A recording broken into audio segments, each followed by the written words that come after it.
Hello tribals. पिछली video में हमने देखा था कि कितने टाइप के हमारे पास डायरेक्ट, इनडायरेक्ट और मिक्स्ड एक्टिंग कैटेकोलामीन्स थे जो सिंपैथोमाइमेटिक एक्टिविटीज़ दिखा रहे थे, सिंपैथेटिक सिस्टम को स्टिमुलेट कर रहे थे। अब हम देखेंगे last topic of ANS, that is sympatholytics. इसको मैं दो पार्ट में डिवाइड करूंगा, एक अल्फा ब्लॉकर्स और बीटा ब्लॉकर्स में डिवाइड करूंगा। तो ये video will be all about the alpha blockers. Quickly खत्म करेंगे सिंपल वे में। It will cover most of the things that will be needing for an exam. तो सबसे पहले देखते हैं सिंपैथोलाइटिक्स में कौन कौन से टाइप के आते हैं। सबसे पहले एक आते हैं सेंट्रल टाइप्स और दूसरे आते हैं एसएनएस ब्लॉकर्स। तो सेंट्रल टाइप में हमारे पास आते हैं जो सेंट्रल सिंपैथोलाइटिक्स होते हैं, वो उनका एक डिफरेंट वो होता है जो अल्फा टू एगोनिस्ट्स होते हैं। अल्फा टू एगोनिस्ट्स हमारे ऑटो रिसेप्टर्स होते थे। ऑटो रिसेप्टर्स का काम क्या होता था, जो हमारे कैटेकोलामीन्स रिलीज कर रहे थे उनका रिलीज को ब्लॉक करना, that is the work of auto receptors. अब एसएनएस स्टिमुलेंट्स क्या करा रहे थे, it will lead to SNS blockers दो टाइप के होते हैं। एक होता है अल्फा रिसेप्टर ब्लॉकर्स, दूसरे होते हैं beta receptor blockers. Alpha receptor blockers अपने आप में, अब बीटा ब्लॉकर्स का तो वीडियो एक अलग सेपरेट में बनाऊंगा। तो अब इस वाले वीडियो में देखेंगे अल्फा रिसेप्टर ब्लॉकर्स क्या है। अल्फा रिसेप्टर ब्लॉकर्स अपने आप में दो टाइप के होते हैं, non selective and selective. Non selective भी अपने आप में दो टाइप का है, रिवर्सल, एक है इरिवर्सिबल। रिवर्सिबल अपने आप में कॉम्पिटिटिव नेचर के भी होते हैं, इरिवर्सिबल नॉन कॉम्पिटिटिव। ये तो सिंपल समझ में आ रहा है। तो इससे ये भी समझ में आ रही है किस टाइप का एक्शन प्रोवाइड करेंगे। कॉम्पिटिटिव रिसेप्टर्स पे जाएंगे, बाइंड करेंगे, जिसका क्वांटिटी ज़्यादा उस टाइप का एक्शंस। अगर कैटेकोलामीन ज़्यादा है तो it will lead to depressed action, but it will lead to stimulating action.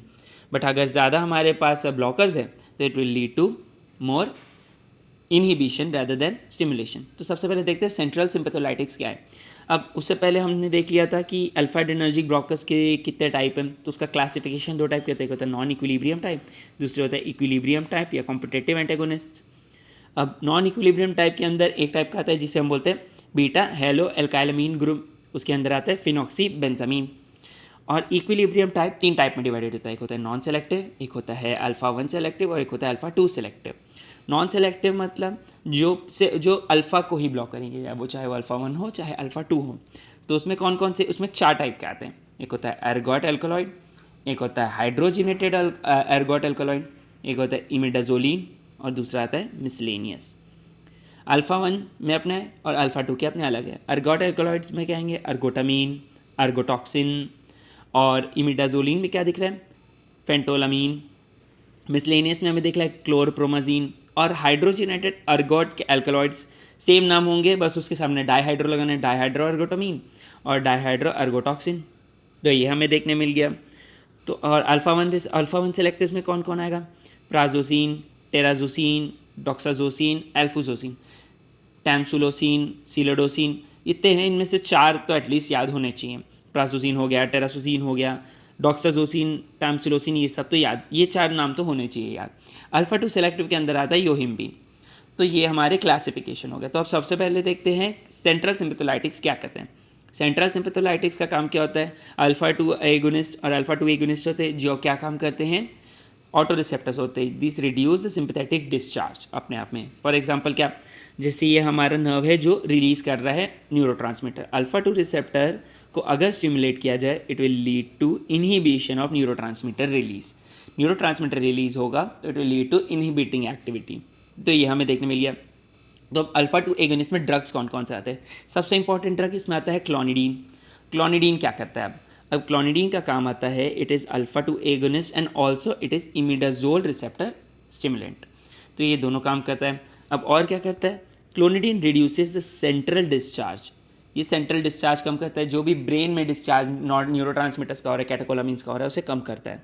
तो इसे हम देते कैसे, clonidine can be given orally, it can be given intravenously और ट्रांसडर्मल पैच के थ्रू भी दिया जाता है। और ये क्या है, क्लोनिडीन का बहुत नैरो थेराप्यूटिक इंडेक्स है। नैरो थेराप्यूटिक इंडेक्स का मतलब क्या होता है कि हम इसका सेफ्टी मार्जिन बहुत कम है, मतलब इसको कांस्टेंट सर्वेलेंस, ये कांस्टेंट मॉनिटरिंग रिक्वायर्ड है। ये बहुत अनसेफ ड्रग है, तो कॉन्स्टेंटली हमें देखते रहना होगा कि ये ड्रग कितने टाइम, किसको कितने टाइम में कितनी बार दिया जा रहा है, कितने डोजेज में दिया जा रहा है। तो ये देता है। अब इसका यूज़ कहाँ आता है, इसका यूज़ किस किस में आता है, पोस्ट मेनोपॉजल हॉट फ्लैशेस में, टूरेट सिंड्रोम में देता है, it is a drug of choice for Tourette syndrome, ये मैंने पिछली वीडियो में भी बताया था।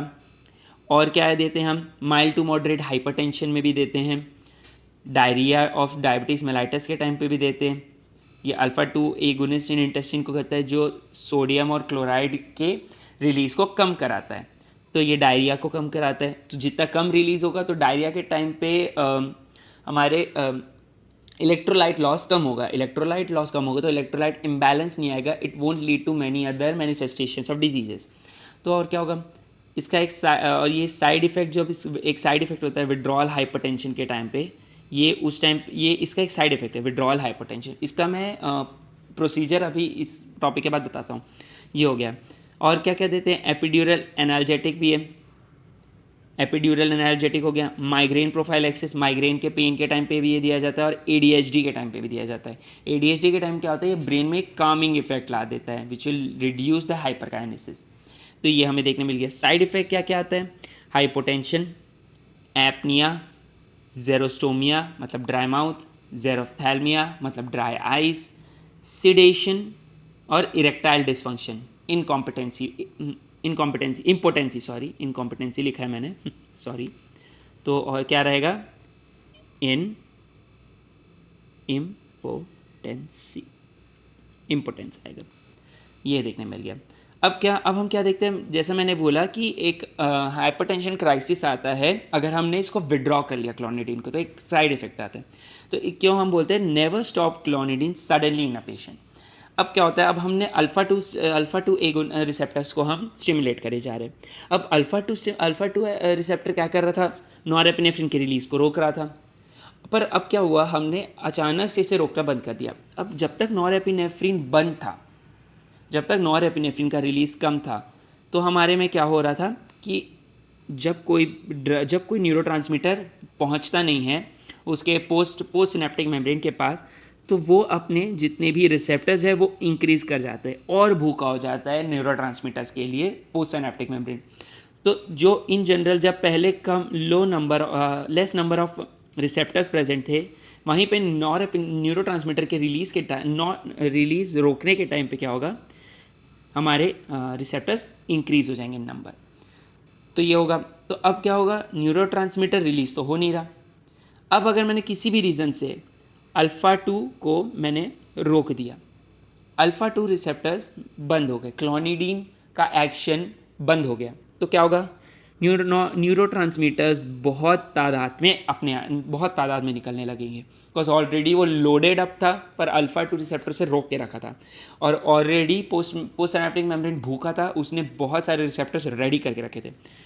एक बार में बहुत सारा छूटेगा which will lead to sudden rise in BP, extreme rise in BP which may be fatal, it will be fatal, ये फेटल हो सकता है। तो इसीलिए क्लोनिडीन को कभी भी सडनली नहीं रोका जाता है। तो क्लोनिडीन को रोका कैसे जाए, क्लोनिडीन को रोकने के लिए always give in tapering dose to stop, आराम से थोड़ा थोड़ा रिड्यूस करते करते ओवर टाइम क्लोनिडीन को बंद किया जाता है ताकि बॉडी अक्यूमुलेट कर ले उस चीज़ के लिए रेडी रहे। तो ये चीज़ हमें देखने मिल गया। और कौन कौन से ड्रग आते हैं, डेक्समेडिटोमेडिन, ये क्या करता है, ये ICU में दिया जाता है, इट इज़ अ सेडेटिव, इसको प्री एनेस्थेटिक मेडिकेशन में दिया जाता है। It will lead to what, it will lead to sedation, analgesia and reduce secretion. जैसे मैंने बताया प्री एनेस्थेटिक मतलब सारे सिक्रीशंस कम करने हो गया। हम नहीं चाहते ना पेशेंट किसी भी टाइप के सिक्रीशन के कारण चोकअप हो या से कोई भी टाइप का मैल फंक्शनिंग हमें उसे झेलना पड़े। तो फॉर एनेस्थीसिया क्या कर रहे हैं, एनेस्थीसिया के लिए हायर डोज दिया जाता है। इसका साइड इफेक्ट क्या है, हाइपोटेंशन। अब एनेस्थीसिया के टाइम पे BP लो होता है, तो अगर ज़्यादा डोज में देते तो देर इज़ अ चांस कि हाइपोटेंशन होने के चांसेस रहे। और क्या क्या ड्रग आते हैं, alpha methyl dopa, it is alpha 2 agonist. और क्या करता है, alpha methyl dopa is a prodrug which leads to alpha methyl norepinephrine which is active form. इसके यूजेस क्या है, जब प्रेगनेंसी के दौरान हाइपरटेंशन आता है तो उस टाइम पे हम अल्फा मिथाइल डोपा देते हैं। It is a drug of choice. Drug of choice basically pregnancy induce hypertension के लिए labetalol is a drug of choice for pregnancy induce hypertension. और क्या देखने मिल रहा है, साइड इफेक्ट क्या है, इसके साइड इफेक्ट है हीमोलाइसिस।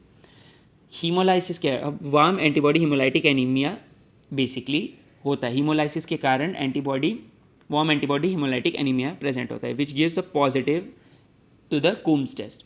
और कौन कौन से ड्रग आते हैं, tizanidine, it is centrally acting muscle relaxant, guanfacine and guanabenz, ये ADHD टॉरेट सिंड्रोम के टाइम दिया जाता है। ये हो गया हमारे सेंट्रली एक्टिंग। अब आते हैं नॉन सेलेक्टिव में। नॉन सेलेक्टिव में क्या मिल रहा है हमें, रिवर्सिबल और इरिवर्सिबल मिलता है, कॉम्पिटिटिव और नॉन कॉम्पिटिटिव। सबसे पहले देखते हैं रिवर्सिबल में हमें क्या देखने मिल रहा है। रिवर्सिबल में हमारे पास दो टाइप के ड्रग है, एक है टोलाजोलिन और दूसरा है फेंटोलामीन। टोलाजोलिन क्या करता है, इट इज़ अ पेरिफेरल वासोडायलेटर। ये पेरिफेरल वासोडायलेटर है and it is use during Reynolds disease and peripheral angiography. Angiography मतलब क्या, जो थ्रोम्बस प्रेजेंट है उसे ओपन करवाना है, तो उसके लिए हम देते हैं, तो वासोडायलेशन होता है। वासोडायलेशन होगा तो हमारे thrombus will easily start moving in the blood vessels और वो क्लियर आउट हो जाएगा।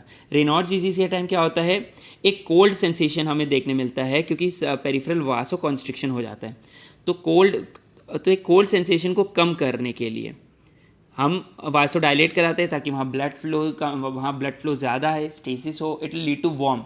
तो जो रेनॉल्ड्स डिजीज़ का सिम्टम है, the coldness in the fingers, जहाँ पे हमारा ब्लड लॉस हो रखा है, ब्लड फ्लो का लॉस हो रखा है, वहाँ पे ये वासोडायलेशन कराता है and it reduces the symptoms of Reynolds disease.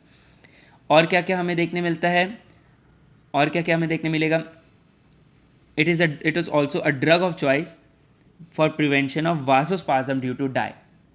It prevents vasospasm due to dye. अब हम डाई देते हैं एंजियोग्राफी के लिए, तो उस टाइम पे पेरिफेरल एंजियोग्राफी में क्या होगा, ये उसका वासोस्पाज्म कम कराएगा।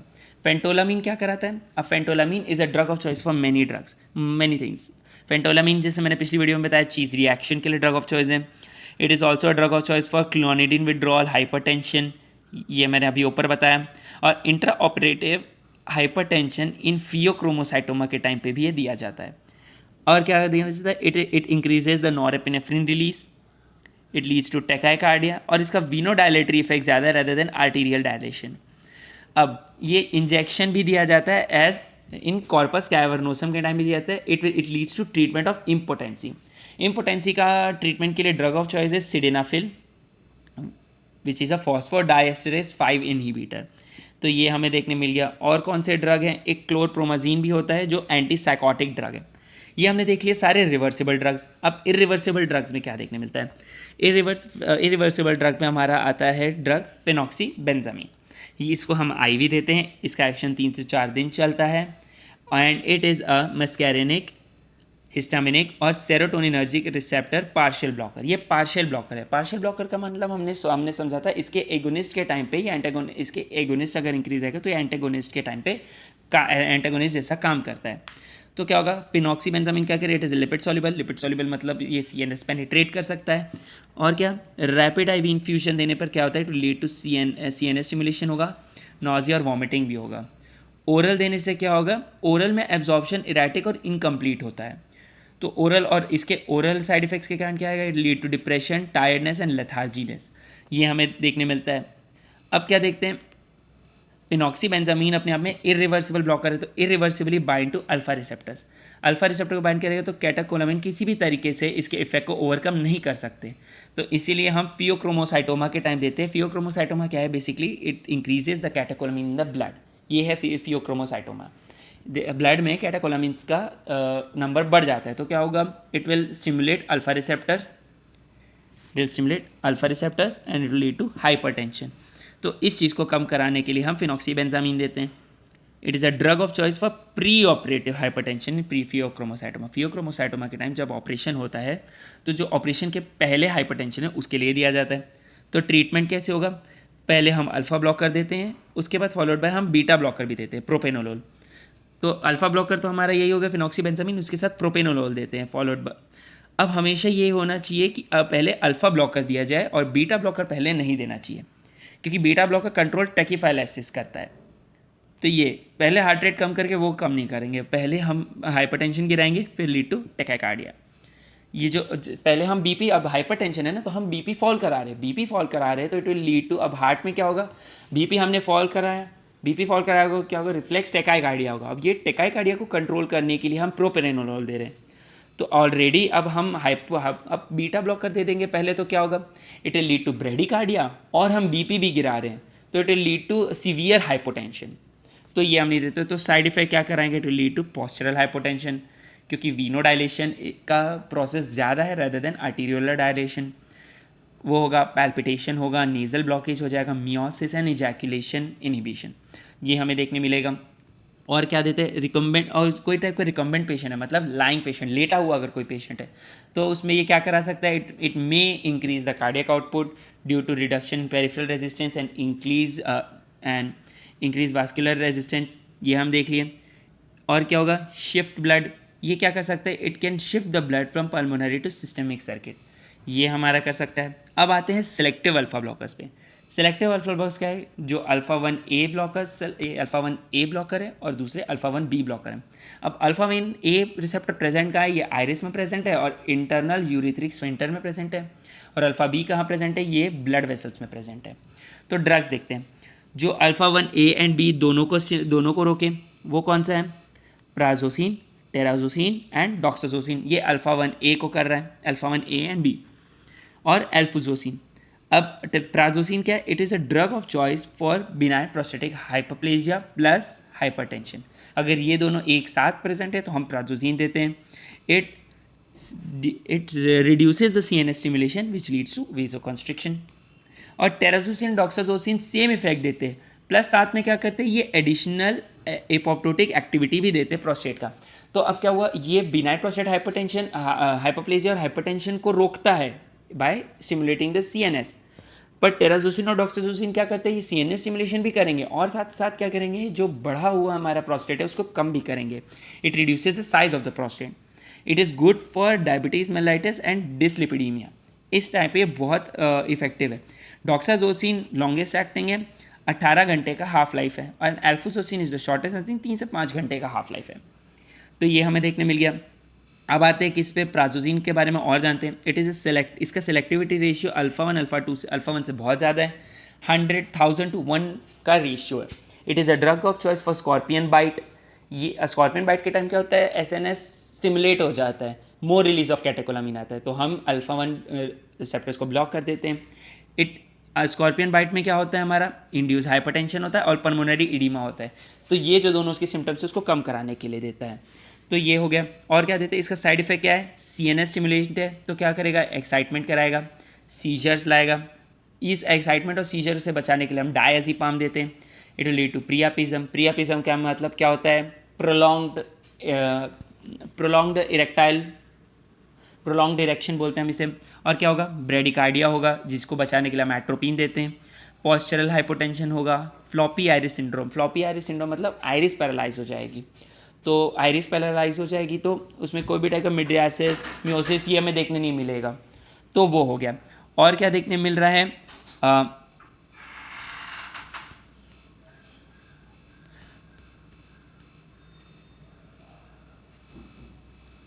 और हमें क्या देखने मिलता है, और हमें देखने मिलता है कि it is effective orally, it is effective when given orally. तो ओरली इतना इफेक्टिव क्यों, क्योंकि इसकी बायो अवेलेबिलिटी 60% के अराउंड होती है, तो बहुत ज़्यादा इनफ बायो अवेलेबिलिटी है। और क्या है, it bounds to alpha 1 acid glycoprotein, plasma में ये ऐसे करके बाउंड करता है, अल्फा 1 एसिड ग्लाइकोप्रोटीन से बाउंड करता है। और क्या, it is metabolised by liver, it is excreted in bile. और पॉस्चरल हाइपोटेंशन बेसिकली आ कैसे रहा है, फर्स्ट इफेक्ट जब अपन पहली बार ये डोज देते हैं तब इसमें इफेक्ट आता है और देन बॉडी अडेप्ट कर लेती है, तो postural hypotension is basically a first dose effect. तो ये हो गया। इसका मैनेजमेंट कैसे करते हैं इसके साइड इफेक्ट्स के, तो इसका इस साइड इफेक्ट का मैनेजमेंट कैसे पॉस्चरल, तो स्टार्ट गिविंग लो डोजेस फर्स्ट। सबसे पहले थोड़ा कम डोज दो और ऐसे टाइम पे दो जब पर्सन को सोना हो, तो हम देते पहले 0.5 मिलीग्राम देते HS मतलब बिफोर स्लीप, फिर हम धीरे धीरे इंक्रीज करेंगे 4 mg ड्यूरिंग स्लीप के टाइम इसको ज़्यादा देते हैं। पर बेसिकली इसको बचाने के लिए हम ड्रग ऑफ चॉइस क्या देते हैं, midodrine is the drug of choice for postural hypotension. तो ये हमें देखने मिल गया। और क्या क्या है, ये हो गया। अब देते हैं टेराजोसिन क्या है। टेराजोसिन की बायो अवेलेबिलिटी 90% है, बहुत ज़्यादा, एंड इसका T12 2 आवर्स का रहता है and it is effective for 24 hours, ये हमें देखने मिल गया। And it is most popular for benign prostatic hyperplasia, क्योंकि इसमें एपोप्टोटिक एक्टिविटी भी प्रेजेंट है।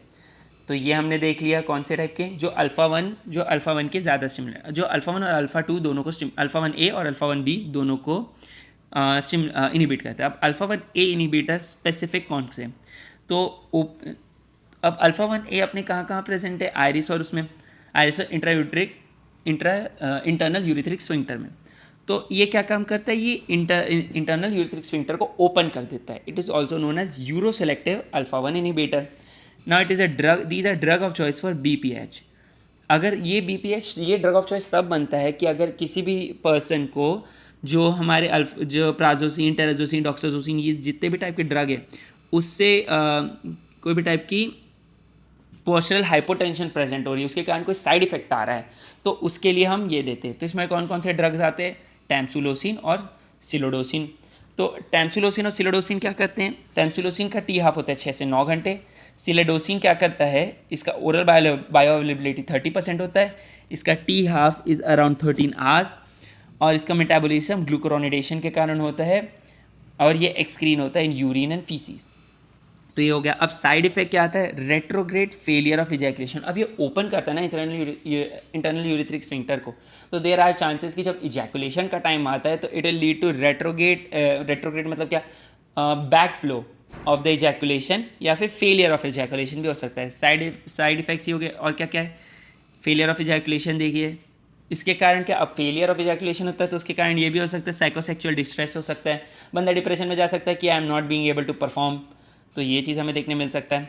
तो treatment of benign prostatic hyperplasia अपन बेसिकली कर कैसे सकते हैं, तो हम अब बिनाइन प्रोस्टेटिक हाइपरप्लेजिया के टाइम हो क्या रहा है। अब हम सबसे पहले देखते हैं कि ये तो हमारा प्रेजेंट क्या है, प्रोस्टेट है, प्रोस्टेट, और ये हमारे इंटरनल यूरिथ्रिक स्फिंक्टर है। अब ये दोनों क्या करते हैं, अब दो तरीका है BPH ठीक करने का, इंटरनल यूरिथ्रिक स्फिंक्टर को ओपन कर दो और प्रोस्टेट के साइज को कम करा दो। तो अब अपन क्या करते हैं, अपन इंट्रायूरिथ्रिक स्फिंक्टर को अगर ओपन कराना है तो हम क्या कर सकते हैं, तो उसके लिए हम टैमसुलोसिन देते हैं, और अगर हाइपरटेंशन है तो हम प्राजोसिन देते हैं। तो उसके लिए क्या, टैमसुलोसिन, और क्या देते हैं, प्राजोसिन। ये देखते हैं बेसिकली मैंने क्या बताया था, प्राजोसिन पहले देते हैं, पर अगर हाइपरटेंशन का केस आ रहा है और प्रोस्टेट हाइपरटेंशन का केस आ रहा है तो हम टैमसुलोसिन देंगे। ये हो गया। और साइज रिड्यूस कराने के लिए क्या देंगे, हम 5 अल्फा रिडक्टेज इनहिबिटर देते हैं। क्या देते हैं, 5 अल्फा रिडक्टेज इनहिबिटर हम ये देते हैं। अब 5 अल्फा रिडक्टेज इनहिबिटर में क्या, हम बेसिकली क्या देते हैं, 5 अल्फा इनहिबिटर क्या, 5 अल्फा रिडक्टेज क्या करता है, ये टेस्टोस्टेरोन को, 5 अल्फा रिडक्टेज टेस्टोस्टेरोन को डाईहाइड्रोक्सी टेस्टोस्टेरोन में बदलता है, डाईहाइड्रोक्सी टेस्टोस्टेरोन में बदलता है। अब हमें पता है डाईहाइड्रोक्सी टेस्टोस्टेरोन अपने आप में एक हाईली रिएक्टिव एजेंट है। तो अब अगर हम इसको इनहिबिट कर दिए, इस ड्रग को इनहिबिट कर दिए, तो क्या होगा, dihydroxy testosterone secondary sexual character को स्टिमुलेट नहीं कर पाएगा, और सेकेंडरी सेक्सुअल कैरेक्टर स्टिमुलेट नहीं होगा तो जो बिनाइन प्रोस्टेटिक जो प्रोस्टेट का साइज इंक्रीज हो रहा है, इट विल रिड्यूस। तो ये होगा। तो क्या होगा, प्रोस्टेट का साइज बढ़ रहा होगा, उसे रोकेगा, एलोपेशिया रोकेगा, फेशियल हेयर ग्रोथ ये सब रोकेगा। और क्या क्या देते हैं, और हम इसके साथ फिनेस्टेराइड, ड्यूटेस्टेराइड, ये सब टाइप के और ड्रग्स देते हैं। तो ये हम देते हैं। इसका यूज़ कहाँ आता है, BPH में, प्रोस्टेट कैंसर, हर्सूटिज्म, ये सब टाइप पे भी दिया जाता है। तो ये हमारे हो गए। और क्या क्या देखने मिलता है हमें, अल्फा 2 ब्लॉकर्स। अब अल्फा 2 ब्लॉकर्स क्या है, अल्फा 2 ब्लॉकर्स में 2 टाइप के नाम आते हैं, एक होता है योहिम्बिन और दूसरा आता है आइडाजोक्सोन। आइडाजोक्सान अब यूज़ नहीं होता, इट इज़ नॉट यूज। अब योहिम्बिन के यूज़ क्या क्या है, it increases libido, sexual performance बढ़ाता है, it leads to penile erection, aphrodisia, basically it is an aphrodisia. और क्या क्या काम आता है, पोस्चरल हाइपोटेंशन में भी काम आता है और डायबिटिक न्यूरोपैथी में भी काम आता है। But yohimbine is not an FDA approved drug. और ये अल्फा 2 को भी ब्लॉक करता है, और ये सेरोटोनिन 2 रिसेप्टर को भी इनहिबिट करता है। तो this is all about the alpha blockers. Next video में हम देखेंगे what are the beta blockers, and this will be the end of the ANS chapter. It is तो ये होगा। तो ये ईजी वे में और एक बहुत शॉर्ट वे में मैंने बताया, it will be a very short video. और ये करने के बाद आई डोंट थिंक सो कि और ज़्यादा रीड करने का नेसेसरी पड़ेगा, it will cover most of the basics. So thank you very much, tribals. Please like, support and subscribe. Thank you very much.